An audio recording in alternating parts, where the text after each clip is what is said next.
What's going on over this Million Me TV? And throughout this whole week, I've been asking you guys on Twitter and on YouTube about if you could choose one Bayern player from the past, which Bayern player would you choose to put in our current team? Now, this basically means that, for example, you have a prime Beckenbauer, like a 25, 26-year-old Beckenbauer. You have players from the past in their prime in our current team. And I obviously have like people's responses, right here, like in a little box or whatever. But I'm also gonna go through them. And for me, I was a little bit surprised by the responses that people said.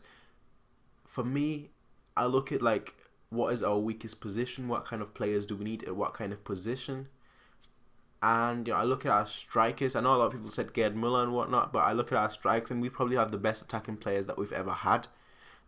Just because of how much the game has changed and how much defenders got more intelligent and whatnot. But the two striking players that you could possibly take from the past would be a Gerd Müller. That's an obvious one, and Karl-Heinz Rummenigge, King Kalle. Both of them probably these are two players that you could maybe put in there, and probably would improve the quality. Obviously, but right now with Lewandowski and Müller in top form, it'd be like, ooh, would you really do that though, So it is what it is. But I think striking in terms of striking, in terms of strikes and whatnot, I don't really see anyone that we had in our past that could really add much quality to our current side. I look at our keeper. You could say Oliver Kahn. You could say Sepp Maier.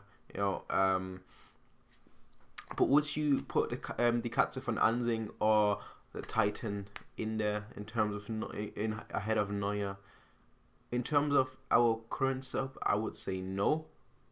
Just because Neuer, he's actually able to go out of the net and able to make the saves. Although I do think a prime Oliver Kahn is better on the line than Manuel Neuer. Just because he always did the impossible saves, whereas Neuer, he's starting to do these impossible saves, but he's not doing it on a consistent basis, in my opinion. But he's still, for our setup, he's the perfect keeper and he's the best keeper in the world right now. But I would put Oliver Kahn above him. But in terms of keeper, I don't think there's much quality that would be added. And I think in terms of our current setup, I would put Neuer ahead of Oliver Kahn, just because Neuer, he actually goes out, which helps us in a high defensive system. So I think Neuer is the perfect keeper for our system. Looking at our defense, a lot of people have said Beckenbauer, which if I look at Beckenbauer, I'm like, yes, he's the most talented German player ever. But would I put him in? For me, I wouldn't. I would not actually put Beckenbauer in the defense, just because for me, I do think that we have Boateng, who does that kind of role that Beckenbauer does. So Boateng, he's like our one defender that always goes forward, like a one central defender that always goes forward, that always tries to do things, And if we had two players, if we had two centre backs that always went forward, trying to create play, trying to score as well, then I think we would get exposed through the middle, and I don't want to see that. You need to have one defender that stays back, such as Benatia, such as Javi. Players that if you're playing at centre back, they stay at centre back and let Boateng roam forward. But you can't have two of the same players, basically. That's all I'm saying. And that's why I wouldn't get a Beckenbauer, just because we have Boateng, who is our best defender right now, and putting both of them in in an important match, they both want to go forward, and that would leave a lot of space behind them. So I don't want to see that. In terms of fullbacks, you look at Alaba. I do think Alaba is our best ever fullback, and I do think he's the best ever, not best ever left back, should I say. I do think Alaba is our best ever left back, even better than Lam was when he was still playing left back. But I think Lam is our best ever right back. So I do think we have we do have the two best wing backs in the world, essentially. So I wouldn't change anything there. Where I would change things would be in midfield. Now, I'm not saying that because I have a problem with Alonso or anything, but I'm saying that because you look at you look at our midfield, and that's probably the one area where we can be exposed in, because obviously we need one ball playing midfielder such as Alonso in our case, who gets the ball and is able to spray him to the left, spray him to the right. And the one thing that I would change perhaps is maybe put a Lothar Matthäus in. That's the player that I would choose, just because he is able to play every kind of role in midfield, and he is the best he's best and the most talented midfielder we've ever had, and that says a lot. That says a lot. And then if you have someone like him behind someone like Thiago or Vidal, you have a lot of players.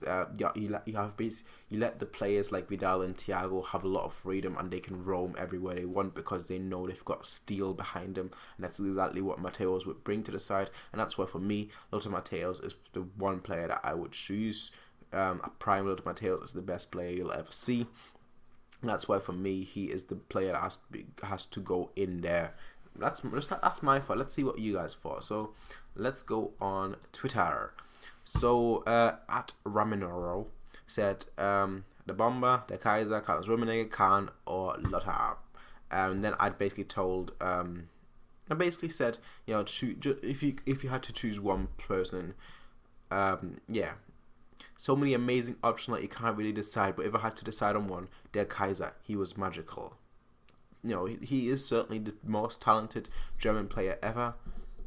As I said, personally, I wouldn't, but you can't really argue with that. You can't really say you can't choose Beckenbauer just because he is the best ever player from Germany. That best ever player that played for Bayern Munich. So yeah, there is no way you can argue about that. But let's look at the next one.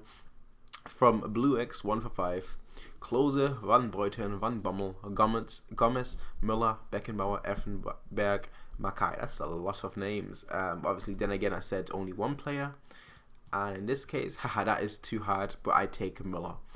So in this case, probably Müller for Lewandowski, which there are two different types of striker. Müller was the best in the box. Lewandowski, he's got an amazing first touch. He's able to help him in play as well. So, you can't go wrong. It's interesting to see though that the two names that really come up are Beckenbauer and Gerd Müller. Yeah, I kind of expected that, to be fair with you guys, but it's still interesting to see. I mean, yeah, you can't go wrong with either one of these two. But next one. Ziki 5002, Gerd Müller or Beckenbauer. Again, Gerd Müller or Beckenbauer. I mean, these are like the two most obvious names, which just shows you that these are like the two best German players that we've ever had. And for those that you can go back and watch the Germany matches from 1970s and whatnot. You can even find Bayern matches from 1970s, and you can just see how much class they use. I mean, I did a few live tweetings a few months ago. I might continue doing that, do live tweetings of old matches if you guys are interested in that. But these two players were absolutely class. And then we have the Raumdeuter, Thomas Müller, basically. He's saying Matthäus, and that is the player, like I said, that I would choose. I think he is the best player for our. He would be the one player that I think would actually bring us so much more quality in play. Matthäus. And he can take a long range shot from anywhere. So, yeah. But next up and last, but certainly not least, Tia Monica, who's the only person that actually replied on YouTube. He said, I would choose Miroslav Klose because he and Lam were my favourite players when I was a kid. It's more sentimental, of course. We already have so many great players. I don't think we need a Beckenbauer. I wasn't even alive to watch that generation play, so I don't feel attached to them. That's a very valid point. Yeah, I mean, I get Miroslav Klose, obviously, from a sentimental value. He even mentioned that. But I don't think Miroslav Klose would beat Lewandowski, although he would have the edge. He would have the edge on Lewandowski on his heading skills, aerial skills and whatnot. But I do think Lewandowski is just too good technically for Miroslav Klose to actually break into the side. But it's a very good. It's very good. It's a different.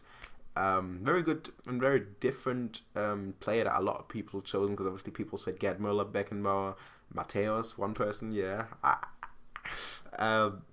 But seeing Miroslav Klose there, it surprised me a little. I'll be honest here, it surprised me a little. but I do, it's a sentimental fight, and I do see the reason behind it. Because obviously he's attached to him. Well, everyone loves Miroslav Klose. Let's be honest here. Like even if you're like a Roma fan, you still like Miroslav Klose, even though he plays for Lazio, because everyone likes Miroslav Klose, and that's just the way it goes. There's not a single person in this world that hates Miroslav Klose, and that's just the way it is. But what do you guys think? Tell me in the comment section now. Like, which player would you choose just from a player that would actually, that one player from the prime that you would put in? As I mentioned, I would put Mateos in just because I think he would add the most quality to our side in terms of position that we could add quality in. But tell me what you guys think in the comment section down below. This was Mirza on Mir TV, and as always, people, rate, comment, favorite, and subscribe. Peace out, and have a nice day.